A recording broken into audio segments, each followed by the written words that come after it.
Malaysia's economy is heading towards the right direction despite the challenging environment, especially with the expectation of a higher inflation rate. Finance Minister Tengku Datuk Seri Zafrul Tunku Abdul Aziz said, however, with the strong gross domestic product GDP growth of 5.0% in the first quarter of 2022, which was above expectation, the inflation remained comparatively low.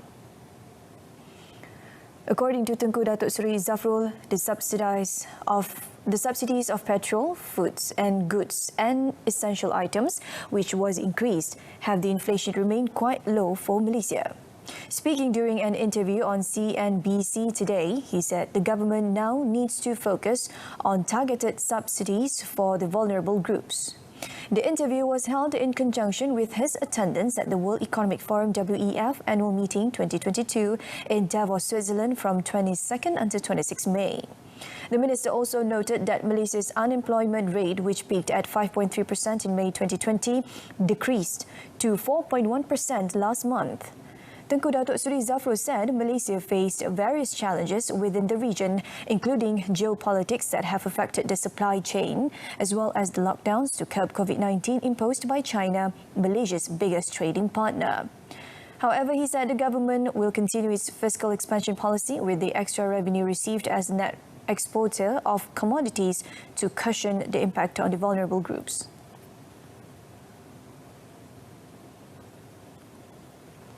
Prime Minister Datuk Seri Ismail Sabri Yaakob was today awarded the Honorary Doctorate in Medicine by Nihon University, one of the most distinguished and oldest private universities in Japan. The honorary degree was in appreciation of Datuk Seri Ismail Sabri's efforts and contributions in the fight against COVID-19.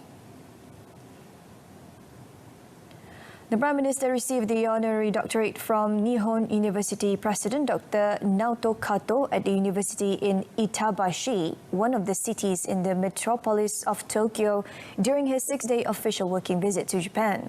Expressing his appreciation for the honorary degree, the Prime Minister said it was not only for him but for the entire Keluarga Malaysia who had been standing in solidarity with the government in facing the pandemic. Sharing Malaysia's experience in fighting the pandemic, Datuk Seri Ismail Sabri said all factors that could lead to the spread of COVID-19 had been identified and promptly tackled.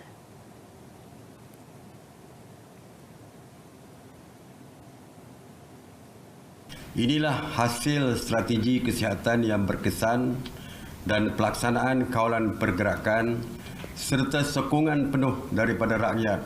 Akhirnya kita berjaya melandaikan lengkung jangkitan pandemik COVID-19.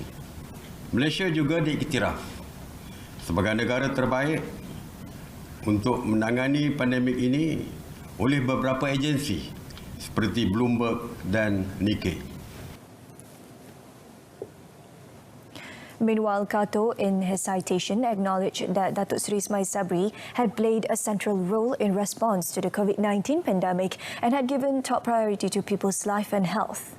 He said this had significantly contributed to the building of trust in international medical collaboration and improvement of technology in remote diagnosis and treatment, as well as functional recovery training. Earlier, the Prime Minister began his maiden visit to the country by meeting with Itabashi Mayor Takeshi Sakamoto and expressed Malaysia's interest in learning from the city's experience in reducing the impact of the COVID-19 pandemic. Through his observation during the journey to the beautiful city of Itabashi, Datuk Seri Ismail Sabri said he believed that Malaysia has a lot to learn from the management of the city, especially when the world is facing extraordinary challenges due to COVID-19. The Prime Minister said various social and economic sectors needed to be revitalized so that they could operate at their optimum levels, whereby he believed that Japan, especially the management of Itabashi City, has the best methods of reducing the impact of the pandemic. Itabashi is one of the 23 wards in Tokyo metropolis.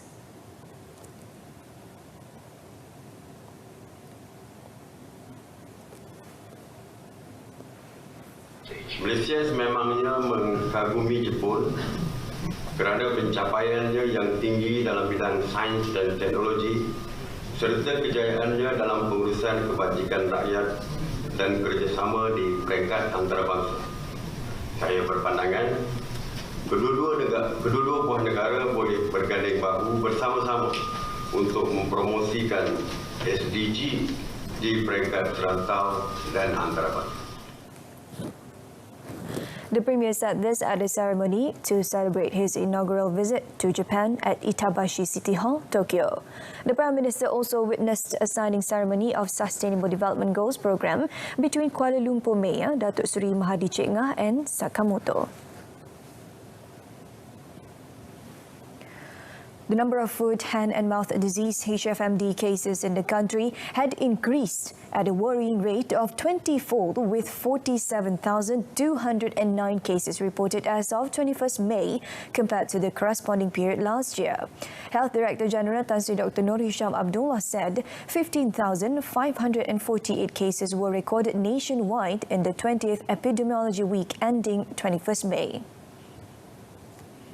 The majority of the disease outbreaks occurred in nurseries, kindergartens and preschools, with 711 outbreaks or 61% of the total cases, followed by private homes with 407 outbreaks and also childcare centres with 42 outbreaks. Selangor recorded the largest number of HFMD cases with 13,640 cases, followed by Kuala Lumpur and Putrajaya with 6,206 cases. Most of the HFMD cases occurred among children below the age of 6, followed by those aged 7 to 12. The Health DG also reminded the public, especially parents with small children, not to take their children to places where there is a risk of infection, such as public playgrounds. The move to halt chicken exports from 1st June will be reviewed once the country's supply returns to stability. Agriculture and Food Industry Minister Datuk Seri Dr. Ronald Kiandi said a total of 3.6 million birds were exported to several countries every month, including Singapore, Vietnam and Pakistan, and the government's intervention, as announced by Prime Minister Datuk Seri Ismail Sabri Yaakob yesterday, was to ensure domestic supply remains adequate.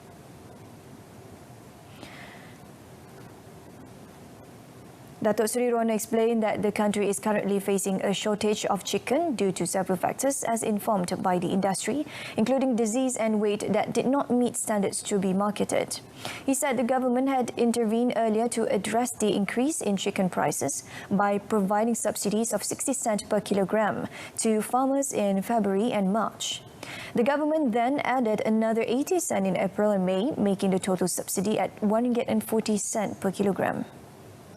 Hari ini akan dapat kushionkan harga ayam di pasaran pada kadar RM8.90 per kilo seperti yang dimaklumkan oleh kerajaan. Langkah intervensi subsidi ini mengakibatkan kos lebih daripada RM700 juta pada kerajaan untuk tempoh 6 bulan. Asked whether Mafi would set up a special committee to monitor chicken supply, he said the proposal would be studied if necessary, as the Department of Veterinary Services (DVS) was currently tasked with monitoring the chicken production situation. According to him, the demand for chicken in the country is between 1.8 million to 2 million birds per day. Meanwhile, in a statement released today, Mafi said it will send more officers nationwide in order to expedite subsidy payments to poultry breeders in an effort to augment domestic production. It said so far only RM50 million in subsidies have been paid out, although a total subsidy of RM729.43 million had been allocated under the Keluarga Malaysia Price Control Scheme since 5th February. It added that all breeders who meet the requirements are asked to submit applications so that claim can be channeled within the promised period. The decision was reached in an engagement session between Mafi Minister Datuk Seri Dr. Ronald Kiandi and 12 industry players and breeders associations.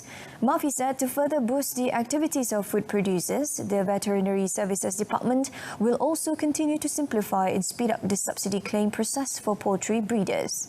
It added that industry players involved in the engagement session had expressed their commitment to continue to supply chicken to meet the needs of local consumers.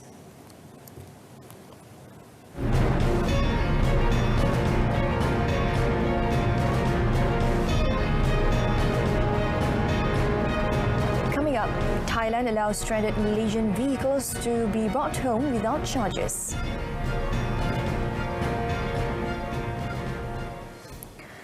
Thailand is allowing Malaysian-owned vehicles which have been stranded in the country due to border closures following the COVID-19 pandemic to be brought home without any charge from 1st to 30th June. Rantau Panjang MP Datuk Siti Zaila Muhammad Yusof said the vehicles could be taken home via the border checkpoint at the Rantau Panjang Customs, Quarantine and Security Complex ICQS. She said the matter was agreed upon in a recent meeting with the 13 relevant agencies in line with reopening of the international borders between Malaysia and Thailand in Kelantan beginning 1st June. Datuk Siti Zaila, who is also the Deputy Women, Family and Community Development Minister, said she understood the constraints faced by the people and complaints received to bring home their stranded vehicles from Thailand.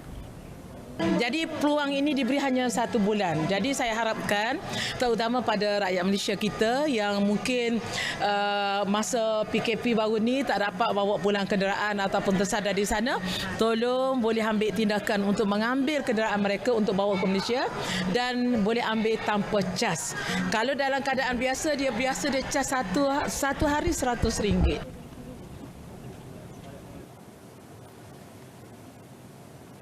Any individuals or tourism agencies are prohibited from offering Hajj package without the approval from Tabung Haji. Minister in the Prime Minister's Department Religious Affairs, Datuk Idris Ahmad, stressed that stern action will be taken against those violating this order. The minister said each tourism agencies must have valid license to manage Hajj pilgrimages.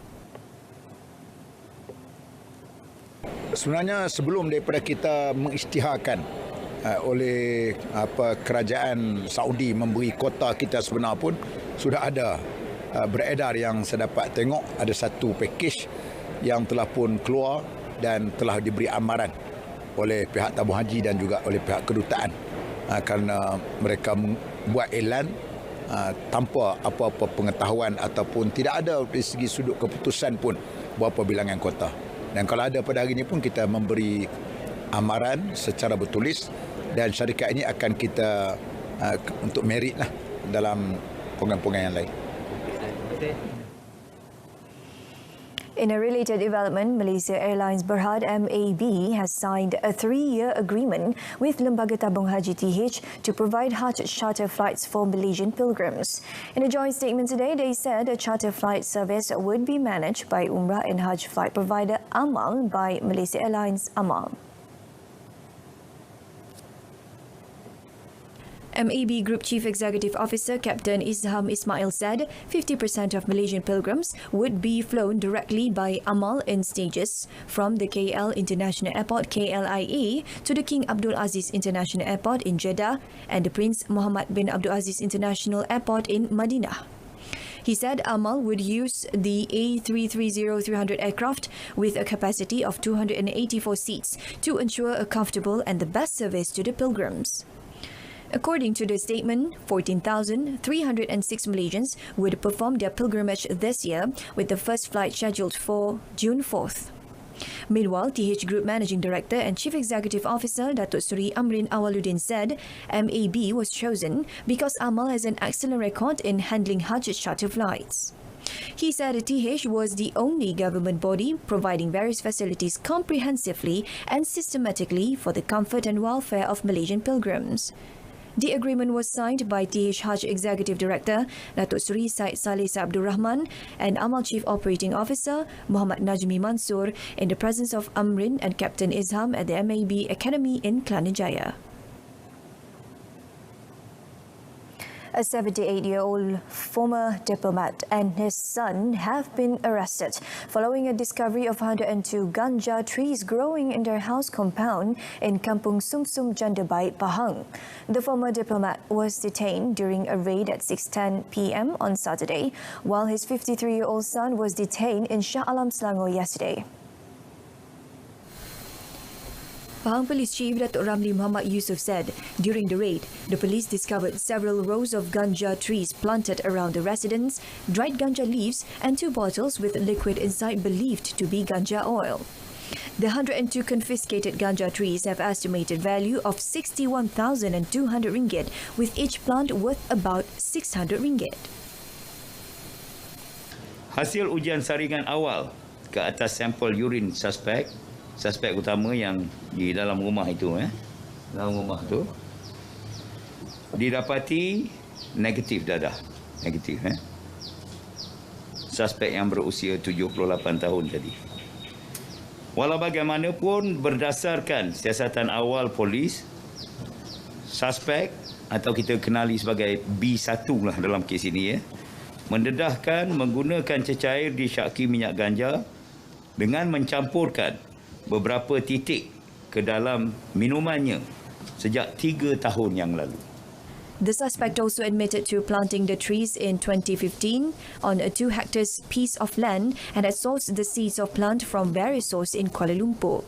He said that the suspect will be investigated under sections 39B, 6B and 6 of the Dangerous Drugs Act 1952 and has been remanded for a week until the coming Saturday, while an application of remand for his son has been put forward today. According to him, the case was considered the largest seizure of ganja trees in the country's narcotics history, with previous seizures involving only ganja trees grown in pots.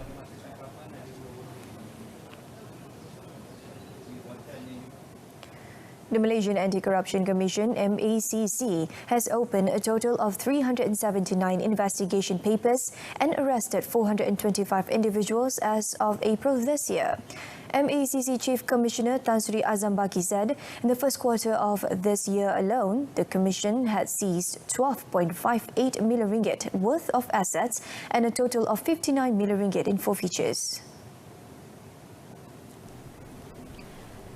He said MACC opened 829 investigation papers last year, which resulted in 851 arrests, with a total assets seized stood at 162 million ringgit and forfeited amount of 5.13 billion ringgit.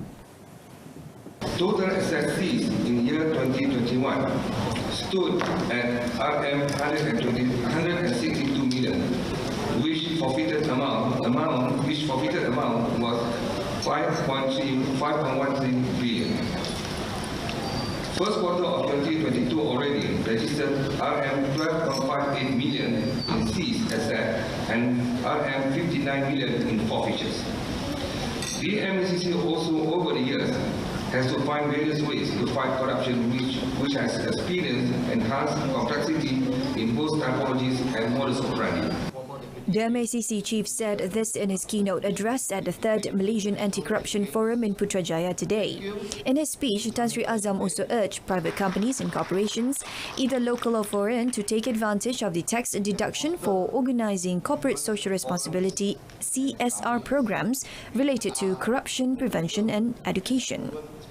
He said by organising such programs, the companies are eligible to apply for tax deduction from the gross business income, an amount equivalent to the amount of expenses incurred to such programs that to be done in collaboration with MACC.